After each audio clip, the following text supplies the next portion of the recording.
Terima kasih Tuhan Yesus untuk cinta-Mu. Terima kasih Tuhan sebab Engkau Allah Maha Pengampun. Kami anak-anak-Mu yang bersalah pun Engkau tetap layakkan kami untuk menyembah-Mu. Sungguh kami bangga punya Bapa seperti Engkau Tuhan. Tuhan, sebentar kami akan mendengarkan firman-Mu. Kami bersyukur Tuhan kalau Engkau kirimkan Mami Cika di tengah-tengah kami. Dan biarlah Tuhan saat ini Engkau urapi Mami Cika. Engkau urapi lidah bibirnya Tuhan sehingga bukan dia lagi yang berkata-kata, tetapi sungguh Engkau yang ada di dalam dia.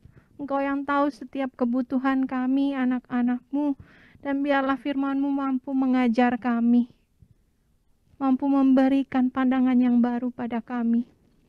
Tuhan, ini kami anak-anak-Mu, kami siap mendengarkan-Mu Tuhan, berbicaralah.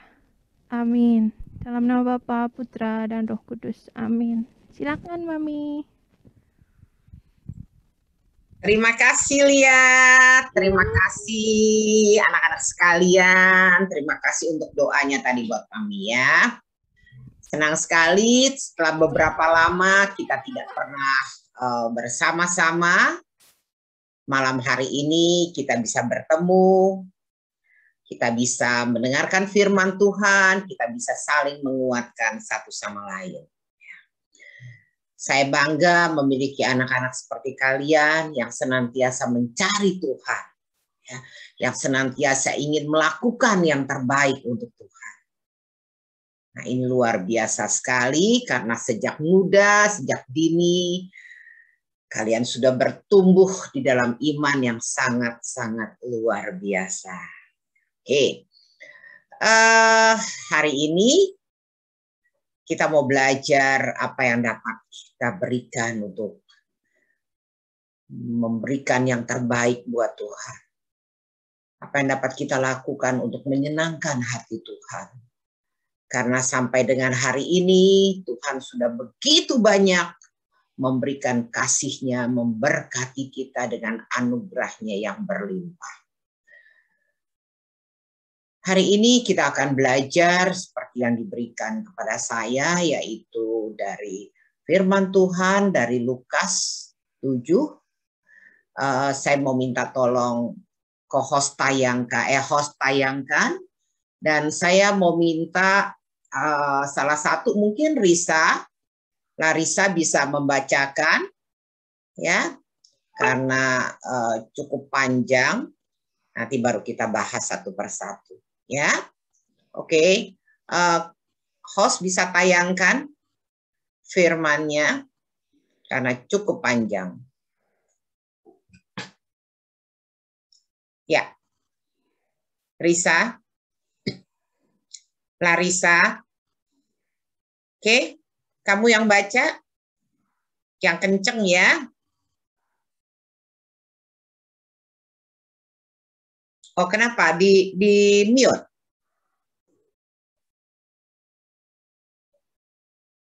Siapa yang, atau Fani bisa baca, Fani, atau Lia aja.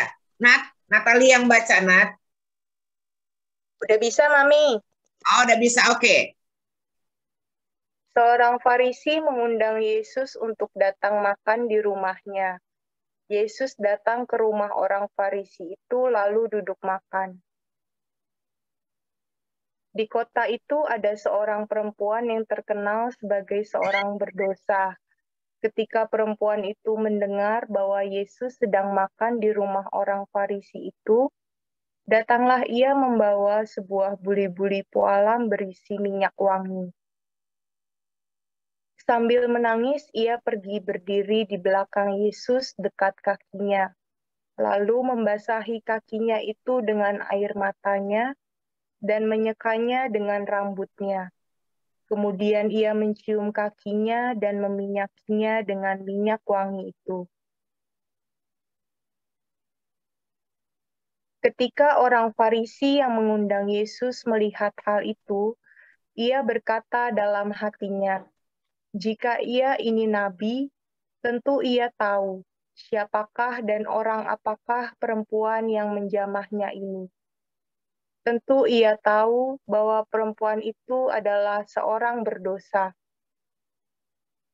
Lalu Yesus berkata kepadanya, "Simon, ada yang hendak kukatakan kepadamu." Saud Simon, "Katakanlah, Guru." Ada 2 orang yang berhutang kepada seorang pelepas uang. Yang seorang berhutang 500 dinar, yang lain 50. Karena mereka tidak sanggup membayar, maka ia menghapuskan hutang kedua orang itu. Siapakah di antara mereka yang akan terlebih mengasihi dia? Jawab Simon, "Aku kira dia yang paling banyak dihapuskan hutangnya." Kata Yesus kepadanya, "Betul pendapatmu itu." Dan sambil berpaling kepada perempuan itu, ia berkata kepada Simon, "Engkau lihat perempuan ini? Aku masuk ke rumahmu, namun engkau tidak memberikan aku air untuk membasuh kakiku. Tetapi dia membasahi kakiku dengan air mata dan menyekanya dengan rambutnya.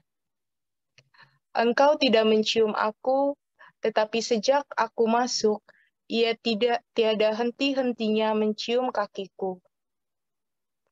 Engkau tidak meminyaki kepalaku dengan minyak, tetapi dia meminyaki kakiku dengan minyak wangi. Sebab itu aku berkata kepadamu, dosanya yang banyak itu telah diampuni, sebab ia telah banyak berbuat kasih. Tetapi orang yang sedikit diampuni, sedikit juga ia berbuat kasih. Lalu ia berkata kepada perempuan itu, dosamu telah diampuni. Dan mereka yang duduk makan bersama dia, berpikir dalam hati mereka, siapakah ia ini, sehingga ia dapat mengampuni dosa? Tetapi Yesus berkata kepada perempuan itu, imanmu telah menyelamatkan engkau. Pergilah dengan selamat. Tolong, Risa, thank you, terima kasih. Tolong Natalia sambung, Nat. Lukas 8-nya. Tidak lama sesudah itu, Yesus berjalan berkeliling dari kota ke kota dan dari desa ke desa memberitakan Injil Kerajaan Allah. Ke-12 muridnya bersama-sama dengan dia. Dan juga beberapa orang perempuan yang telah disembuhkan dari roh-roh jahat atau berbagai penyakit, yaitu Maria yang disebut Magdalena, yang telah dibebaskan dari 7 roh jahat. Yohana istri Kuza bendahara Herodes, Susana, dan banyak perempuan lain. Perempuan-perempuan ini melayani rombongan itu dengan kekayaan mereka. Demikianlah firman Tuhan. Terpujilah. Terpujilah Kristus. Mari sekarang kita tundukkan kepala kita.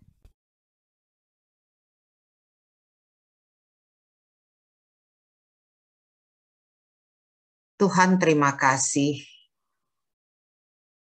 untuk firman-Mu yang baru saja boleh kami dengar. Berbicaralah ya Tuhan, melalui hamba-Mu yang Kau utus pada malam hari ini. Berkati lidah bibirnya, sehingga apapun yang disampaikannya, semua hanya untuk memuliakan nama-Mu. Karena hanya Engkau yang patut dimuliakan.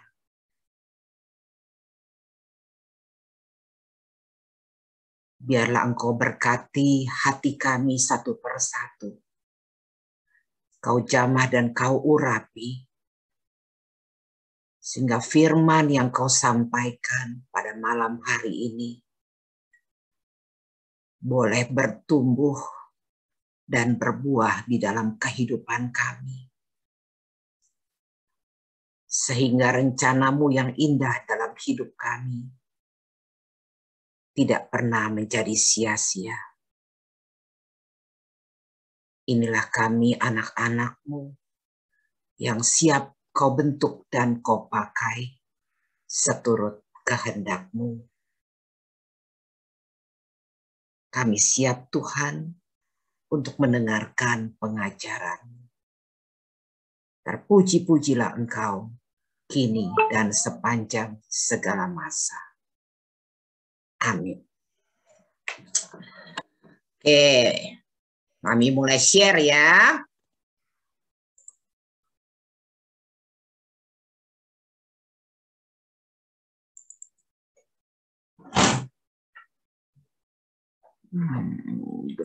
Sebentar ya.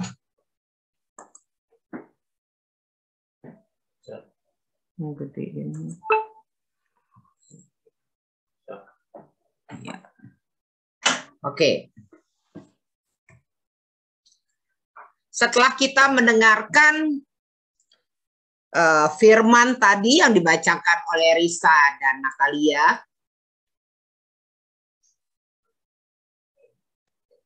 kisah itu kalau kita masuk di dalamnya, kita bisa belajar banyak dari karakter yang ada dalam kisah ini.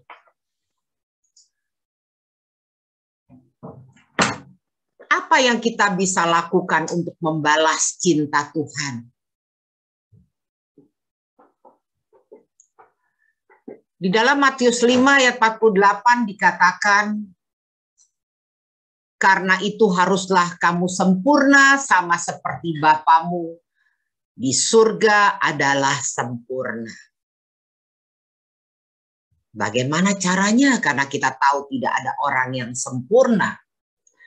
Kalau kita lihat bacaan tadi, begitu mudahnya seseorang menjudge seseorang, menghakimi seseorang dengan merasa bahwa saya lebih baik daripada dia. Saya mungkin 70% baik, 30% aja jelek. Tapi dia 90% jelek, cuma 10% aja baik. Kita sering sekali menghakimi seseorang, mengukur seseorang dengan kacamata kita, dengan pikiran kita. Padahal kita tahu sebenarnya tidak ada yang namanya dosa kecil, dosa besar. Oh, dosa saya kecil, dosa saya cuma 30%, dosa dia 90%. Saya lebih banyak berbuat baik. Nah, lebih hebatnya kalau dia bilang saya lebih diberkati. Pertanyaannya, kamu memberkati lebih banyak nggak? Gitu, ya kan? Nah, di sini nggak ada yang namanya dosa besar, dosa kecil, nggak ada seperti itu. Di mata Tuhan hanya ada dua kemungkinan. 100% baik atau 100% jahat. Ada nggak orang yang 100% baik? Nggak ada. Cuma Tuhan satu-satunya. Ya. Mari kita lihat. Jadi gimana? Apa yang harus saya lakukan supaya saya menjadi sempurna? Karena Tuhan sendiri mengatakan kamu harus menjadi sempurna. Sama seperti Bapamu di surga adalah sempurna. Kita lihat di sini. Ya. Untuk menjadi sempurna yang kita harus pelajari dari firman yang telah kita baca tadi, sadar bahwa kita sebenarnya ini adalah orang berdosa. Jangan pernah menilai orang lain lebih berdosa daripada saya. Seperti yang dilakukan oleh Simon. Jangan sombong. Jangan merasa saya lebih baik daripada dia. Kita sering sekali kalau lagi kesel, lagi sebel, mudah sekali menghakimi orang lain. mudah sekali melihat kelemahan-kelemahan orang lain tanpa kita mengkoreksi diri kita. Kita selalu merasa kita lebih baik. Waktu saya masih kecil dulu, saya kalau sekolah itu jalan kaki. Terus kalau hujan, itu mobil-mobil yang lewat, itu suka seenak-enaknya aja. Cepret aja airnya, basah seragam. Ya, seragam ikut kotor. Saat itu saya tuh marah, jengkel, dongkol. Ya. Saya suka ngomong seperti ini. Saya nggak tahu kalian apa pernah mengalami seperti saya. Sombong banget. Mentang-mentang punya mobil, nggak mikirin orang lain. Ntar lu kualat. Ya, satu saat gue juga bisa punya mobil yang lebih bagus daripada lu. Biar lu rasain nanti. Itu Siska kecil, hidup yang lama, ya, seperti itu. Tapi saya bertekad, kalau saya nanti punya mobil, saya nggak akan seperti itu. Terus kalau dulu saya punya tugas saya dulu waktu muda-mudi menjadi animatris keuskupan di bidang sosial.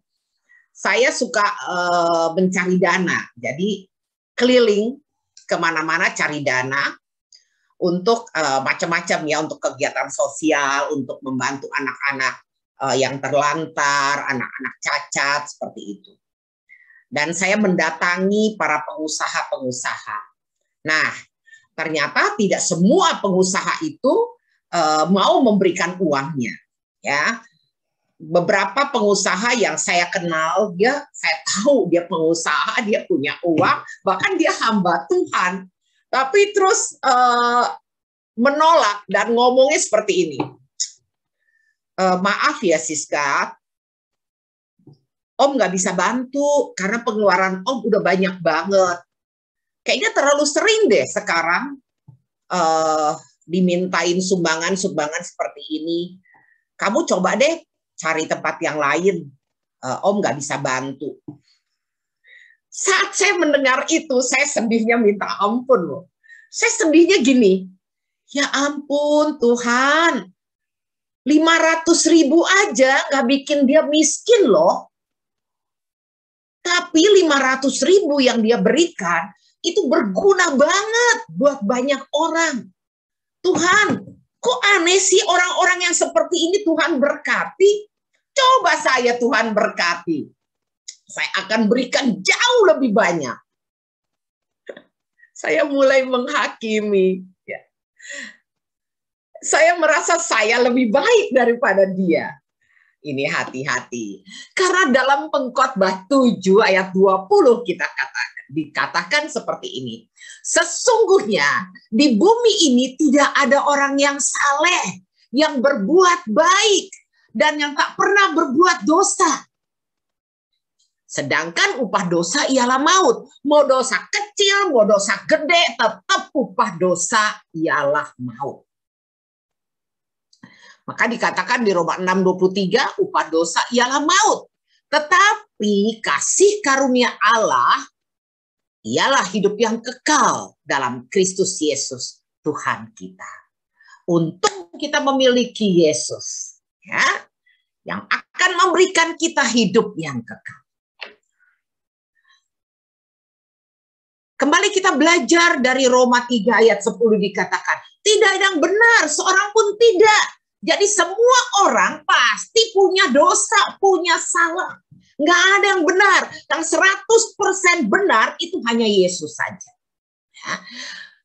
Di ayat 20 dikatakan, sebab tidak ada seorang pun yang dapat dibenarkan di hadapan Allah. Nggak ada. Ya. Jadi jangan sombong. Jadi di sini dikatakan, tidak ada seorang pun yang dapat dibenarkan di hadapan Allah oleh karena melakukan hukum Taurat. Karena justru oleh hukum Taurat orang mengenal dosa. Dengan dia menjalankan hukum Taurat itu, Justru disitulah dia akan mengenal dosa. Karena semua orang telah berbuat dosa dan telah kehilangan kemuliaan Allah. Dan oleh kasih karunia kita dibenarkan dengan cuma-cuma karena penebusan dalam Kristus Yesus. Jadi kita tahu, kalau kita dibenarkan dalam Kristus Yesus, itu bukan usaha kita. Itu bukan karena kehebatan kita. Tapi semua hanya karena kasih karunia. Jadi boleh nggak kita sombong? Boleh nggak kita menghakimi? Boleh nggak kita merasa gue nggak berdosa tuh? Gue lebih baik daripada dia. Ya. Semua sama di mata Tuhan. Yang penting bagaimana kita datang kepada Tuhan, kita merendahkan diri kita karena kita tahu kita semua orang berdosa. Nggak ada dosa kecil, nggak ada dosa besar. Setuju? Di Mazmur 49, ya, ayat 8 sampai 10, ayat 14 sampai 15 dikatakan gini. Tidak seorang pun dapat membebaskan dirinya atau memberikan tebusan kepada Allah ganti nyawanya. Karena terlalu mahal harga pembebasan nyawanya dan tidak memadai untuk selama-lamanya. Supaya ia tetap hidup untuk seterusnya dan tidak melihat lubang kubur. Inilah jalannya orang-orang yang percaya kepada dirinya. Terlalu pede dengan dirinya sendiri, merasa benar. Ya, padahal nggak ada yang dapat membebaskan dirinya, nggak ada. Cuma Yesus Kristus yang bisa membebaskan kita dari segala dosa-dosa kita.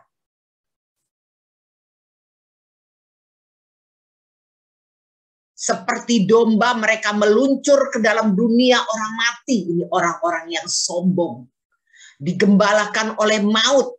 Mereka turun langsung ke kubur.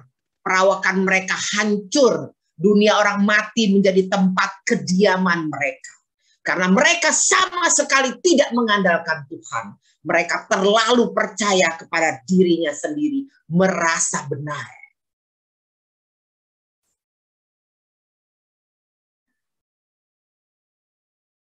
Anak-anakku sekalian,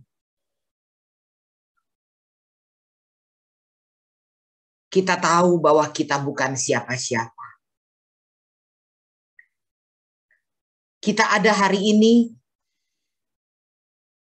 semua karena kasih Tuhan. Semua karena kemurahan Tuhan. Semua karena anugerah Tuhan. Kalian sudah sering mendengar kesaksian saya. Saya nggak mungkin ada hari ini kalau bukan Tuhan yang menebus saya. Menebus segala dosa-dosa saya. Saya nggak mungkin ada hari ini karena bukan kemurahan Tuhan. Kalau bukan karena anugerah Tuhan. Saya udah mati puluhan tahun yang lalu. Bahkan sejak bayi. Ya, tapi karena saat itu Tuhan ingin memberkati keluarga saya, menghancurkan segala kesombongan yang ada dalam keluarga saya. Tuhan membiarkan saya saat itu hampir mati dan harus dijual kepada seorang pengemis. Supaya saya saat itu bisa sembuh. Cara Tuhan berbeda. Cara Tuhan tidak sama dengan apa yang kita pikirkan.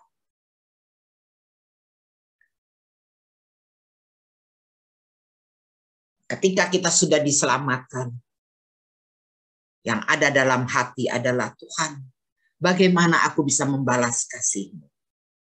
Ya. Yang kedua, sadar bahwa kita sudah dijadikan benar itu karena diberi oleh kebenaran Yesus. Kita nggak mungkin bisa menjadi benar kalau bukan karena Tuhan kita. Bayangkan, Dia yang tidak mengenal dosa, Yesus, Tuhan kita, yang telah menebus kita, yang tidak mengenal dosa telah dibuatnya menjadi dosa, dibuatnya, ya, nyanya huruf besar harusnya, ya, menjadi dosa karena kita. Supaya dalam Dia kita dibenarkan oleh Allah. Jadi Allah begitu mencintai kita melebihi cintanya kepada anaknya sendiri. Dan Yesus begitu mencintai kita tanpa hitung untung rugi lagi. Hanya supaya kita bisa dibenarkan. Kita bisa diselamatkan. Jadi nggak bisa lagi kita menyombongkan diri. Kita ada semua hanya karena kasih karunia Tuhan. Bukan karena kehebatan kita. Bukan karena usaha kita. Bukan karena perbuatan baik kita.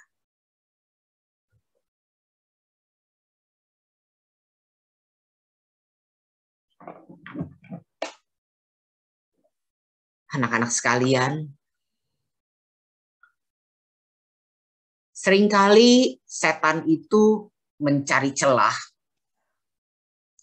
Bagaimana dia menjatuhkan kita melalui orang-orang di sekitar kita yang menjengkelkan kita, yang mungkin menyakitkan kita, yang mungkin membuat kita merasa kita lebih baik dari dia akhirnya.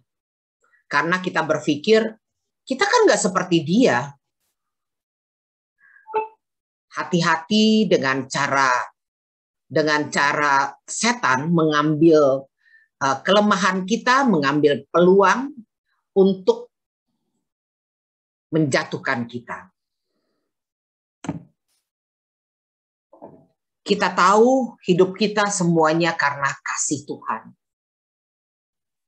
Kita ada di sini karena kita sadar Tuhan yang telah mengasihi kita. Maka kita bisa mengasihi. Kita nggak mungkin pernah bisa mengasihi kalau kita tidak pernah menerima kasih dari Tuhan. Dalam 1 Yohanes 4 ayat 9 sampai dengan 11 dan 18 sampai 21, kita belajar tentang kasih itu. Dalam hal inilah kasih Allah dinyatakan di tengah-tengah kita. Bahwa Allah telah mengutus anaknya yang tunggal ke dalam dunia, supaya kita hidup olehnya. Jadi inilah kasih itu, bukan kita yang telah mengasihi Allah, tetapi Allah yang telah mengasihi kita lebih dahulu dan telah mengutus anaknya sebagai pendamaian bagi dosa-dosa kita. Jadi semua bukan karena usaha kita, bukan karena kehebatan kita, tapi semua karena kasih karunia Tuhan. Maka di ayat 11 dikatakan, saudara-saudaraku yang kekasih, jikalau Allah demikian mengasihi kita, maka haruslah kita saling mengasihi. Yang namanya kasih tidak melihat kekurangan orang lain.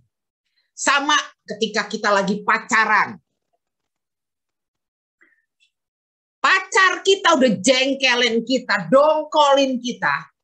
Ya, rasanya gemes, tapi karena kita mengasihi kita, segala kesalahan dia tertutup oleh kasih kita yang demikian besar, oleh cinta kita yang demikian besar. Benar nggak? Yang kita lihat saat itu hanyalah kebaikan-kebaikan dia. Ya. Kita tidak melihat kekurangannya dia. Kita hanya melihat kelebihannya dia. Di dalam kasih tidak ada ketakutan. Kasih yang sempurna melenyapkan ketakutan. Sebab ketakutan mengandung hukuman. Dan barang siapa takut, ia tidak sempurna di dalam kasih. Jadi kalau kalian semuanya masih takut, masih khawatir, masih berpikir negatif terhadap orang lain, berarti kita belum memiliki kasih. Setuju? Ya. Karena di dalam kasih tidak ada ketakutan. Kasih yang sempurna melenyapkan ketakutan. Karena kalau kita takut, maka hal-hal yang negatif bisa masuk ke dalam diri kita. Kita mengasihi karena Allah lebih dahulu mengasihi kita. Jadi kalau seseorang berkata, aku mengasihi Allah, tapi ia membenci saudaranya, ia membenci teman-temannya, ya, ia membenci sesamanya, ia mudah sekali menghakimi, maka ia adalah pendusta. Ini bukan kata saya ya, ini kata firman. Karena barang siapa tidak mengasihi saudaranya yang dilihatnya, tidak mungkin mengasihi Allah yang tidak dilihatnya. Maka omdo, kalau orang bilang, ih gue mau mengasihi Allah, gila, gue cinta banget sama Tuhan. Terus kita nyanyi, ku mau cinta Yesus selamanya. Meskipun badai silih berganti dalam hidupku. Tapi dia kerjanya menghakimi orang lain. Dia kerjanya berantem terus dengan orang lain. Berantem dengan saudaranya. Ya, hitung-hitungan pelitnya setengah mati. Merasa untung rugi.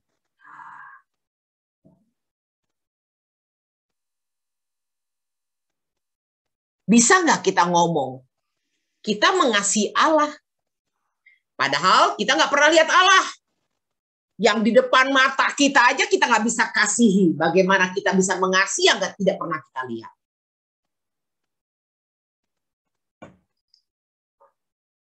Mari kita belajar. Belajar mengasihi dengan tulus. Karena Allah sudah lebih dahulu mengasihi kita. Jadi kalau kita lagi jengkel, kita ingat aja. Ya. Tuhan berikan orang-orang yang menjengkelkan hidup di samping kita, di sekitar kita, itu adalah untuk membentuk kita, menyadarkan kita. Membuat kita menjadi lebih baik dengan kita menyadari, oh, saya juga begini loh sebetulnya terhadap Tuhan. Saya sering menjengkelkan Tuhan. Saya sering membuat Tuhan tuh marah seperti saya marah kepada orang lain. Tapi Tuhan tetap mengasihi saya. Kalau begitu, saya juga harus mengasihi orang lain. Karena saya tidak luput dari dosa. Karena saya tidak luput dari kesalahan-kesalahan. Tapi Tuhan tetap mengasihi saya. Tuhan tetap mencintai saya. Barang siapa mengasihi Allah, ia harus juga mengasihi saudaranya. Teman-teman kita adalah saudara kita di dalam Tuhan. Anggota komunitas kita adalah saudara kita di dalam Tuhan. Nggak mungkin kita bilang kita mengasihi Allah. kalau kita tidak mengasihi saudara-saudara kita di dalam iman. Nggak mungkin kita bilang kita mengasihi Allah kalau kita sendiri nggak pernah mau mengampuni orang lain. Dan selalu melihat hal-hal yang negatif dalam diri orang lain. Dulu, waktu saya muda-mudi, ya karena kalian muda-mudi, saya harus bercerita tentang waktu saya muda-mudi dulu. Saya tuh kan aktif banget di gereja. Dulu waktu zaman saya, nggak ada yang nggak kenal saya. Di gereja orang pasti kenal saya. Karena saya sering di mimbar, saya lektris, saya aktif banget. Setiap ada kegiatan di gereja, saya pasti ada. Ya. Hidup saya persembahkan betul-betul. Saya lakukan apa yang bisa saya lakukan. Saya sering diminta tolong oleh ibu-ibu WK gitu, dagang, ya saya ikut bantuin mereka dagang. Saya disuruh apapun saya lakukan. Satu hari saya lagi habis keliling cari dana. Terus saya mampir ke gereja, beres-beresin buat laporan segala macam. Terus hujan. Hari hujan. Waduh, saya nggak bisa pulang, padahal waktunya saya harus pulang. Terus saya ke pasturan. Dan saya bel pasturan, keluar pastur. Mungkin pastur ini lagi tidur, kebangun karena saya. Terus saya bilang, Romo, saya pinjam payung dong, saya diomelin. Saat itu, setan pakai itu, membuat saya dongkol gitu, jengkel saya. Gila ya, gue kan bantuin elu, masa gue pinjam payung aja diomelin. Nah itu saat itu ya, ego saya muncul. Saya merasa lebih baik. Ih, pastor kok kayak begini? Tapi cuma bisa ngomong dalam hati. Saya dongkol, terus dia masuk gitu. Saya nggak dipinjemin payung. Mungkin dia nggak sadar saat itu hujan, ya. Dia merasa saya cuma gangguin dia. Karena biasanya saya juga suka gangguin gitu. Saya suka di pasturan itu saya bebas banget, ya. Hilir mudik sesuka-sukanya. Ini orang lagi tidur dibangunin minta payung gitu. Nah saat itu tapi setan pakai saya. Jadi saya sempat ngambek gitu. Saya ngambek sama dia. Saya ketemu dia, saya nggak mau tegur dia. Wah gila banget. Saya marah gitu. Apaan sih? Ini saya kan hidup saya sehari-hari itu buat Tuhan loh. Saya kerja di gereja apapun tanpa bayaran. Jadi saya berikan itu. Saya berusaha untuk membalas kasih Tuhan. Karena saya udah divonis mati, nggak mati-mati, bahkan jadi sehat gitu. Jadi saya merasa hidup saya sudah ditebus oleh Tuhan. Jadi janji saya adalah saya ingin memberikan yang terbaik buat Tuhan, apa yang saya dapat lakukan. Ya. Jadi pulang sekolah dari manapun selalu hidupnya di gereja. Sampai dulu mama tuh marah banget gitu. Tiap hari di gereja, padahal dulu mama yang suruh. Ya, ketika mama udah hidup baru.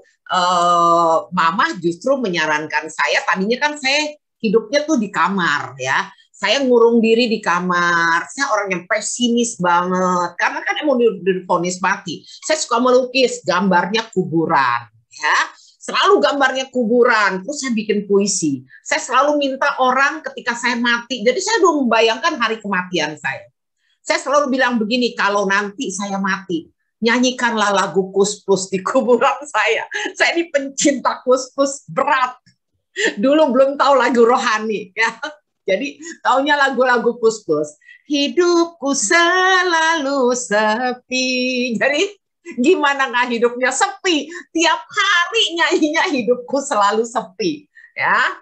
Jadi hidupnya yang nyanyinya sedih-sedih seperti itu. Nah, akhirnya ketika saya sudah mama saya hidup baru, saya mulai didorong oleh mama dan saya menyadari memang hidup saya berubah, saya menjadi sehat, saya nggak penyakitan lagi, dan saya janjikan sama Tuhan, Tuhan kalau Engkau mau sembuhkan saya, Engkau pasti bisa sembuhkan. Kalau Engkau mau pakai saya, Engkau pasti bisa sembuhkan saya. Gitu. Jadi saya memang udah siap dipakai Tuhan, makanya hidup saya sehari-hari, pokoknya apa yang saya bisa lakukan di gereja, saya lakukan. Nah ternyata setan nggak suka, jadi dia selalu mengambil celah untuk menjatuhkan saya, untuk melihat peluang, ya bagaimana caranya supaya saya bisa dijatuhkan oleh setan. Ya. Nah jadi kita harus hati-hati. Nah kita lihat yang selanjutnya ya. Yang ketiga, kita harus mengasihi sebab Allah sudah lebih dahulu mengasihi kita. Ya, yang keempat, kita harus bersyukur. Ya, syukur ini penting sekali atas penebusan yang telah kita terima dari Dia. Kita melihat wanita pendosa yang dia telah diampuni oleh Tuhan. Ketika semua orang ingin merajam dia. Tapi Yesus katakan, siapa yang tidak berdosa, hendaklah dia yang lebih dahulu melemparkan batu kepada perempuan itu. Dan akhirnya tidak ada yang berani melemparkan batu karena mereka sadar bahwa mereka berdosa. Dan wanita itu diselamatkan. Dia bersyukur, dia ingin memberikan yang terbaik. Ya, dan pada saat itu, karena dia merasa dosanya yang besar telah diampuni, dia membalas dengan kasih dengan apa yang dia dapat lakukan. Dia hanya dapat menangis, ya, mencucurkan air mata yang dibasahinya di kaki Yesus. Dia menyerahkan seluruh dirinya kepada Tuhan. Dan dia mencium kaki Tuhan. Mungkin kita nggak pernah bayangin kalau kita adalah dia. Apakah kita bisa melakukan seperti itu? Ya. Dia menangis, dia mencuci kaki Yesus dengan air matanya. Ya, menyeka dengan rambutnya dan meminyakinya dengan minyak yang wangi. Luar biasa. Itu dapat dia lakukan, membalas kasih Tuhan. Dan dia bersyukur karena dia tahu bahwa dia diterima. Ini luar biasa. Tapi orang yang merasa dia tidak diselamatkan, dia tidak berdosa, dia tidak dapat bersyukur. Maka di dalam ayat 47, Yesus katakan, dosanya yang besar telah dikalahkan oleh kasihnya yang besar. Dan sebagai sindiran, Yesus katakan, tiap orang yang sedikit diampuni, sedikit juga dia berbuat baik. Karena si Simon itu tidak merasa dia diampuni karena dia tidak merasa dia banyak dosa. Nah, jadi dia sedikit juga berbuat kasih.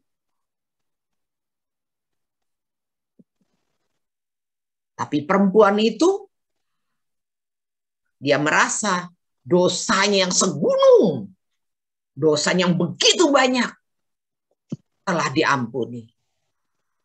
Dia diterima, dia bersyukur. Dia memberikan dengan apa yang dia bisa lakukan. Maka 1 Petrus 1 ayat 18-19 berkata seperti ini. Sebab kamu tahu bahwa kamu telah ditebus dari cara hidupmu yang sia-sia, yang kamu warisi dari nenek moyang. Itu bukan dengan barang yang fana, bukan pula dengan emas atau perak, melainkan dengan darah yang mahal, yaitu darah Kristus yang sama seperti anak domba yang tak bernoda dan tak bercacat.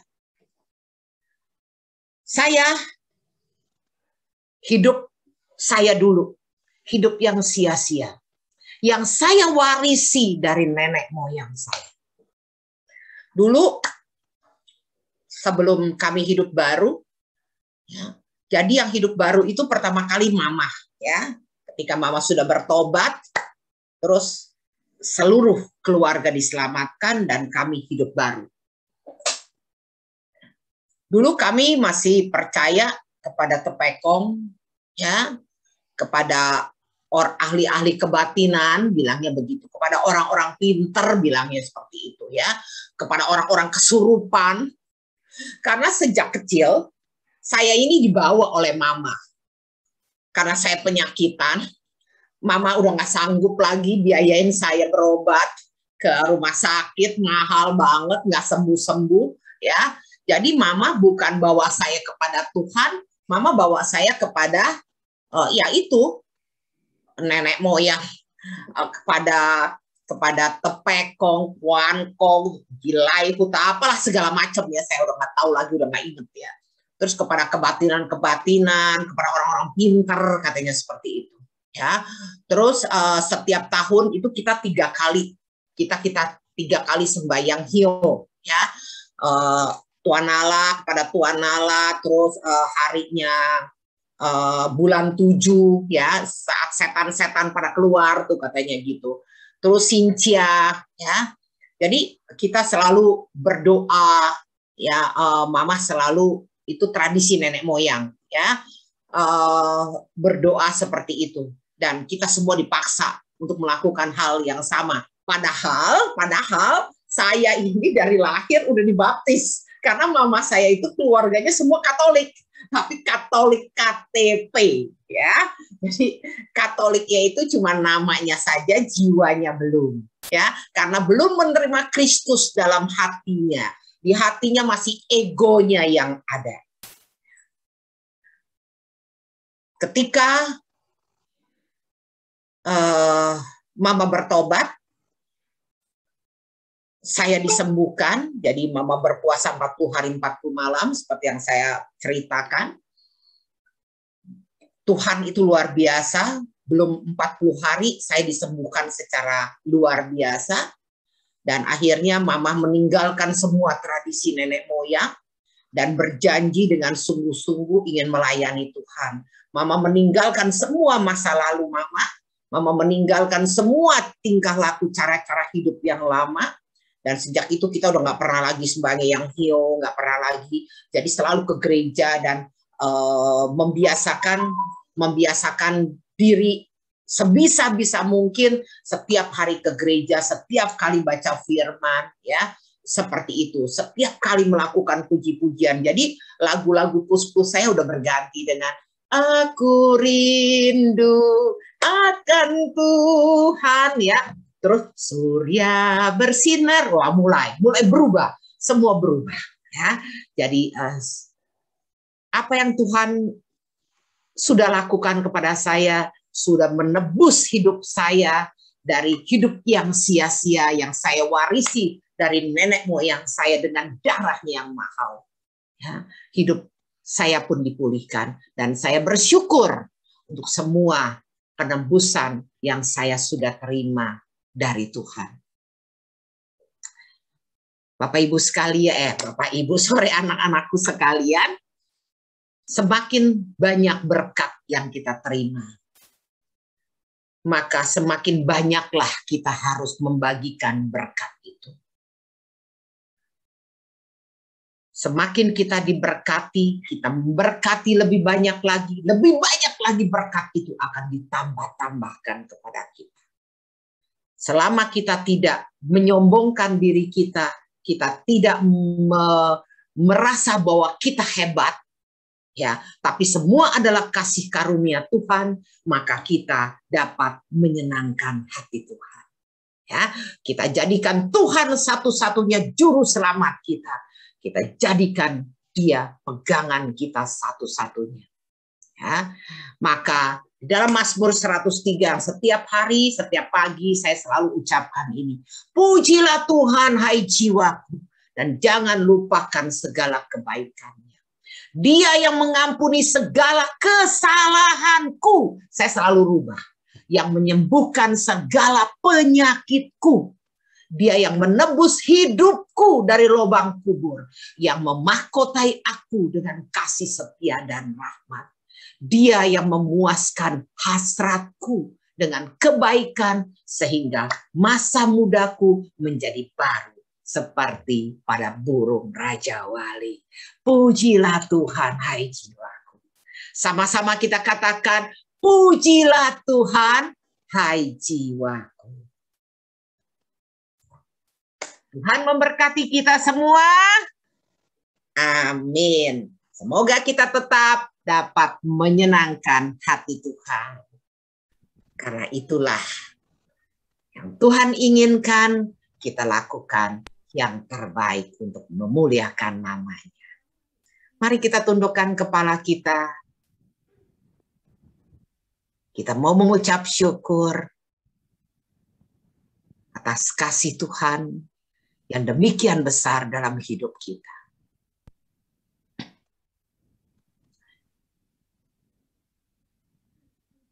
Tuhan, ku mau menyenangkan-Mu. Tuhan, bentuklah hati ini jadi bejana untuk hormat-Mu. Cemerlang bagai emas murni. Tuhan, ku serahkan hatiku, semua ku berikan padamu.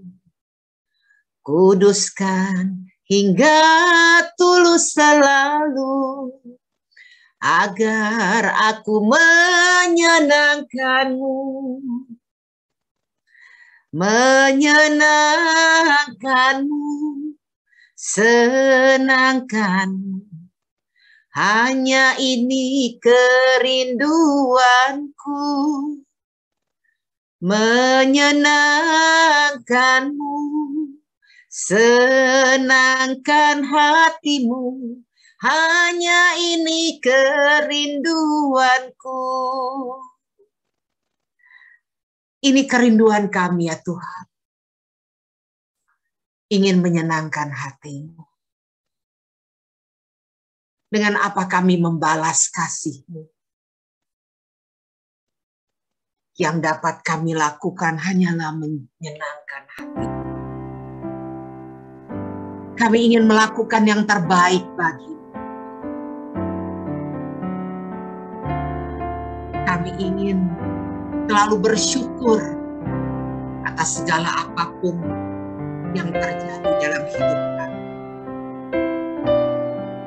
Karena kami tahu, kami ada hari ini semua karena kasih karunia.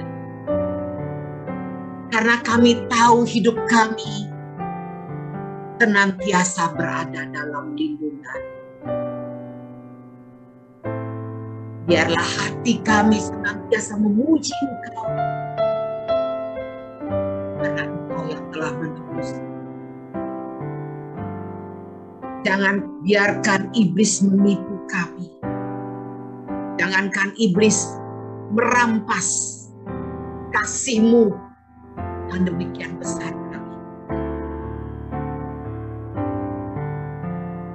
Jangan biarkan iblis merusak pikiran kami. Karena kami milik Tuhan. Kami serahkan hati kami, jiwa kami, roh kami ke dalam tangan penyelenggara. Kau yang sudah memberkati kami dan kasih-Mu yang berlimpah. Dan kami juga ingin terus memberkati orang-orang di sini. Terima kasih. Terima kasih. Kau mau memakai kami.